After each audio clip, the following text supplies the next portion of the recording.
it's Gina with WTI.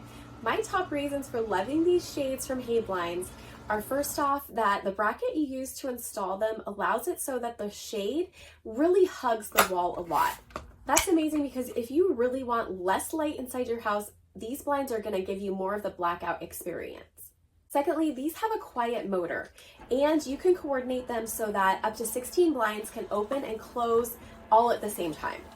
I got 2 blinds for the side windows and the pop out in my RV, and I love that I can set the limits on these because I got them higher than the window actually is to make it look like my windows are bigger. This comes with a remote that can control all the blinds either separately or at the same time, but they are also smart blinds. I have an Echo device, but there are other devices that you can use along with it.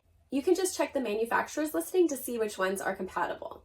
I got the color Linen in Blackout, and I would say this color is kind of a grayish beige. I did get customized sizes for my shades, and the company was really good about making it accurate to the sizing that I sent them, and they fulfilled it in a timely manner. I'm so happy with these shades from HeyBlinds. I think they're amazing, and that's my point of view.